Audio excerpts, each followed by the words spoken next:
Hi bro, chúng ta đã làm rồi. Video trước thì tôi cũng đã dọn dẹp và rửa.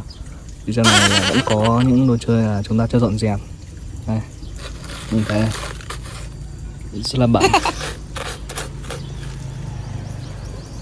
Vì thế chúng ta hôm nay sẽ tiếp tục. Chúng ta hãy đầu tiên lấy chiếc nào. Chiếc này trông có vẻ rất là thú vị.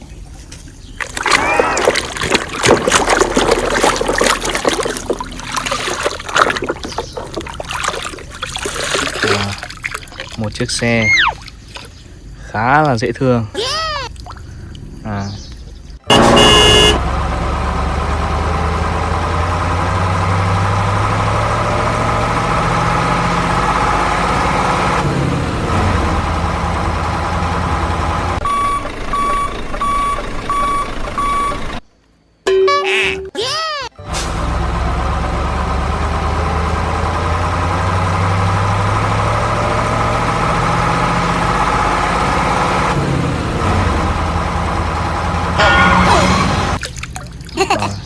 Chúng ta sẽ để nó đây nhé. Màu cam khá là dễ thương. Tiếp tục với chiếc xe nào bây giờ? Chúng ta có thể thấy rất nhiều xe. Một chiếc cần xe gì đây? Một chiếc xe cẩu đúng không?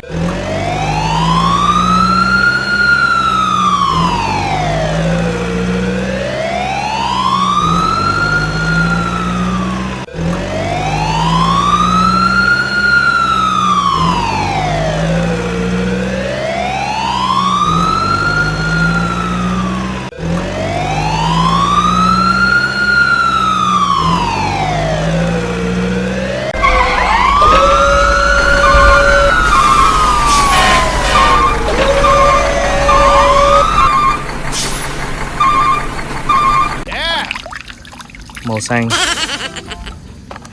Chúng ta hãy xếp nó ở đây. Rửa xong rồi. Tiếp tục mấy chiếc xe nào nhỉ? Một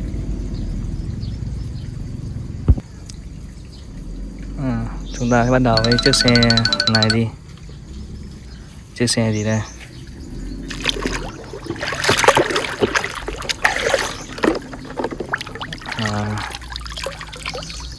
Một chiếc máy cẩu đúng không?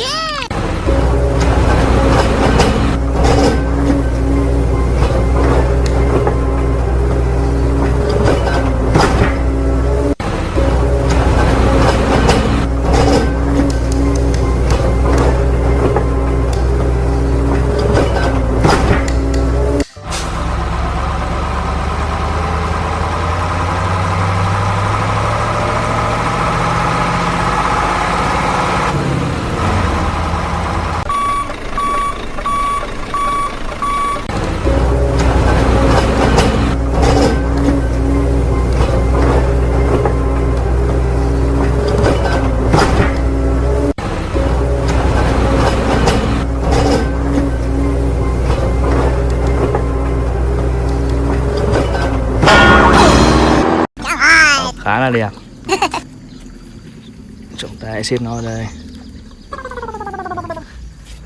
Chúng ta sẽ quay kiểm tra sau khi nó khô.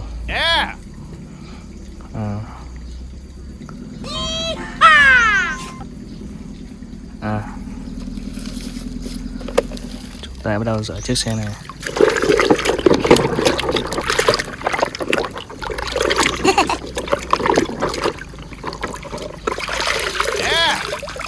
Một chiếc xe cảnh sát.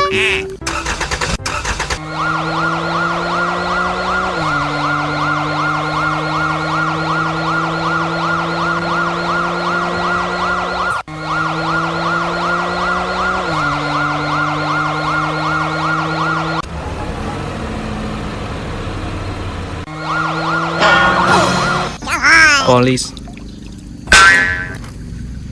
Chúng ta xem vào đây. Sẽ nhanh chóng khô thôi. Tiếp tục một chiếc xe nào ở đây? Một chiếc xe khá lớn.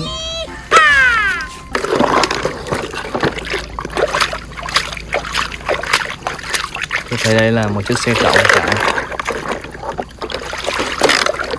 Khá là đẹp.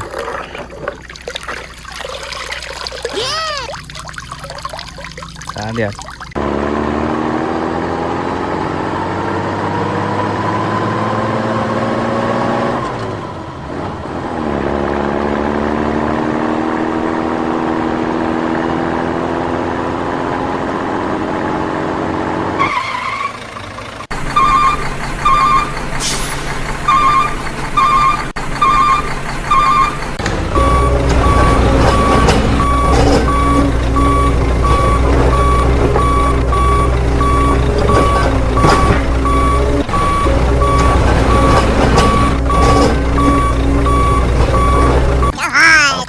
Chúng ta sẽ để nó ở đây nhé. Chúng sắp khô. Khi khô chúng ta sẽ mang đi cất. Tiếp tục đến chiếc xe nào. Chiếc xe này có vẻ rất là thú vị.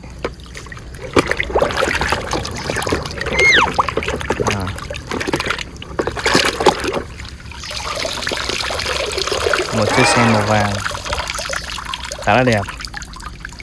Một chiếc xe container.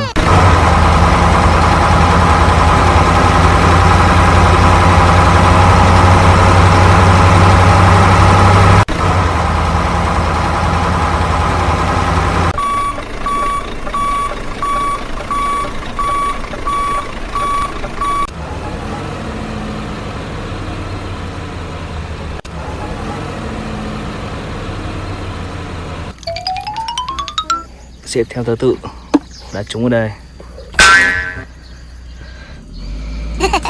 Tiếp tục với chiếc xe nào đây? Như chúng ta có thấy, đây là một chiếc xe màu đỏ. Có phải màu đỏ không? Thì rửa chúng ta mới biết được.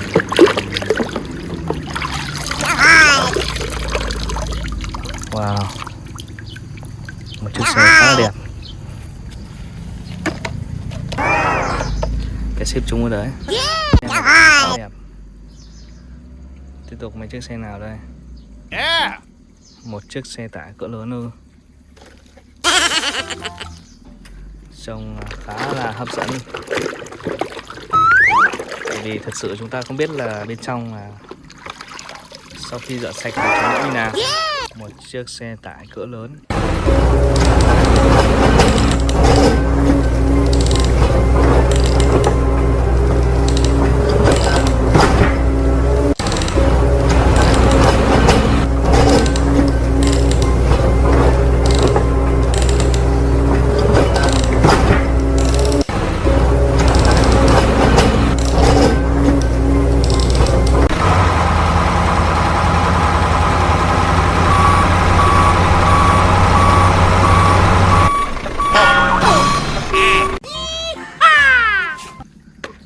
Xếp theo thứ tự là chúng ở đây. Tiếp tục với chiếc xe bé này cũng khá là dễ thương.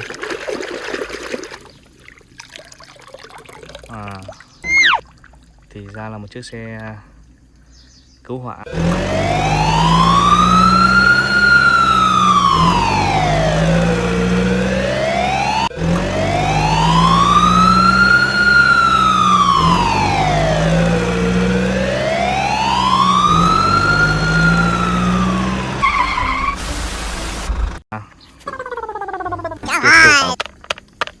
Xếp nó đây. Và còn hai chiếc xe này không biết là chiếc xe nào. Chúng ta sẽ đến với chiếc xe này.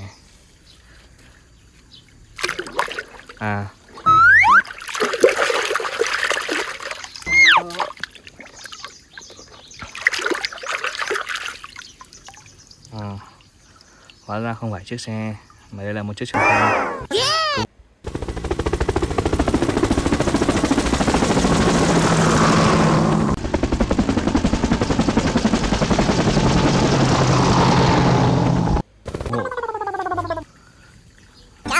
Ở đây khá là mong chờ chiếc xe này.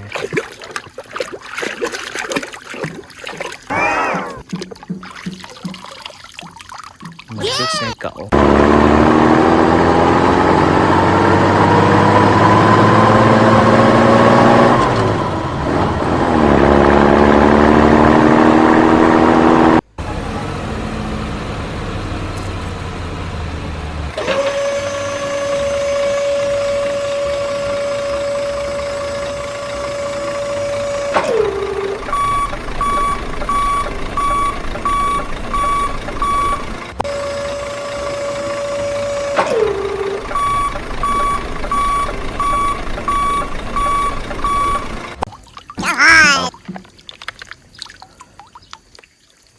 Khá là đẹp, màu vàng.